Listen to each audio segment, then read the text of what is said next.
നമസ്കാരം, ന്യൂസ് കാർഡിലേക്ക് സ്വാഗതം. സംസ്ഥാനത്ത് വീണ്ടും ഒരു തട്ടിക്കൊണ്ടുപോകൽ നടന്നിരിക്കുകയാണ്. തിരുവനന്തപുരം പേട്ട പോലീസ് സ്റ്റേഷൻ പരിധിയിൽ 2 വയസ്സുള്ള പെൺകുഞ്ഞിനെ തട്ടിക്കൊണ്ടുപോയ വാർത്ത കേട്ടാണ് കേരളം മിഴി തുറന്നത്. പുലർച്ചെ 1 മണിയോടെയായിരുന്നു സംഭവം നടന്നത്. റോഡരികിൽ കഴിയുന്ന നാടോടി ദമ്പതിമാരുടെ കുട്ടിയാണ് ഇപ്പോൾ കാണാതായിരിക്കുന്നത്. നാടോടി സംഘം റോഡരികിൽ കിടന്നുറങ്ങുന്നതിനിടെ 1 മണിയോടെ അച്ഛനും അമ്മയും എഴുന്നേറ്റപ്പോഴാണ് കുട്ടിയെ കാണാനില്ല എന്നത് അറിയുന്നത്. ഇവർ ബഹളം വെച്ചതോടെ നാട്ടുകാരെത്തുകയും പെട്ടെന്ന് തന്നെ പോലീസ് സ്റ്റേഷനിലെത്തി പരാതി നൽകുകയുമായിരുന്നു. ഉടൻ തന്നെ പോലീസ് അന്വേഷണം ആരംഭിച്ചുവെങ്കിലും കുട്ടിയെ കണ്ടെത്താൻ ഇതുവരെ സാധിച്ചിട്ടില്ല.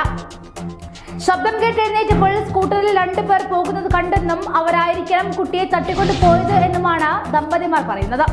റോഡരികിൽ വർഷങ്ങളായി തമ്പടിച്ച് പാർക്കുന്നവരാണ് ഈ ദമ്പതികൾ. സംഭവത്തിൽ പോലീസ് വ്യാപകമായ പരിശോധന നടത്തി വരികയാണ്.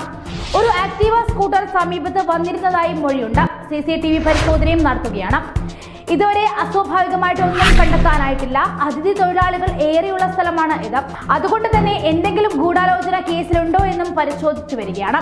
ഹൈദരാബാദ് LP നഗർ സ്വദേശികളാണ് ഇവർ. ദീർഘകാലമായി ഹൈദരാബാദിലായിരുന്ന ഇവർ ഏതാനും വർഷങ്ങൾക്ക് മുൻപാണ് കേരളത്തിലെത്തുന്നത്. അമർദീപ് റമീന ദേവി ദമ്പതികളുടെ 4 കുട്ടികളിൽ പെൺകുട്ടിയായിരുന്ന മേരി എന്ന 2 വയസ്സുകാരിയാണ് കാണാതായിരിക്കുന്നത്. ഒന്നിച്ച് കിടന്നുറങ്ങിയിരുന്ന കുട്ടികളിൽ നിന്നും മേരിയെ മാത്രം തട്ടിക്കൊണ്ടു പോവുകയായിരുന്നു. CCTV ദൃശ്യങ്ങൾ ഉൾപ്പെടെ പോലീസ് പരിശോധിച്ചു വരികയാണ്. നഗരത്തിൽ മുഴുവൻ പരിശോധന നടക്കുന്നുണ്ടെന്നും പോലീസ് അറിയിച്ചു. ബന്ധുക്കളുടെ മൊഴിയടക്കം പോലീസ് എടുത്തു. അബീഗൽ സാറയ്ക്ക് ശേഷം കേരളം മറ്റൊരു പെൺകുഞ്ഞിന് വേണ്ടിയുള്ള തിരച്ചിലിന് തയ്യാറെടുക്കുമ്പോഴും നാം കുറ്റപ്പെടുത്തേണ്ടത് ആരെയാണെന്ന് മനസ്സിലാകുന്നില്ല. സംരക്ഷിതത്വവും സുരക്ഷിതത്വവും ഘോരം ഉറപ്പു നൽകുന്ന ഈ സംസ്ഥാനത്ത് പിന്നെയും ആവർത്തിക്കപ്പെടുന്ന ഈ കുറ്റകൃത്യങ്ങൾ യഥാർത്ഥത്തിൽ ആഭ്യന്തരത്തിന്റെ പിടിപ്പുകേടല്ലേ? നൈറ്റ് പെട്രോളിംഗും സദാസമയം ഉണർന്ന് പ്രവർത്തിക്കുന്ന പോലീസുകാർ ഉണ്ടായിട്ടും തലസ്ഥാനത്തിന്റെ മൂക്കിൻ തുമ്പിൽ നിന്നുമാണ് ഒരു കുഞ്ഞിനെ കാണാതായിരിക്കുന്നത്.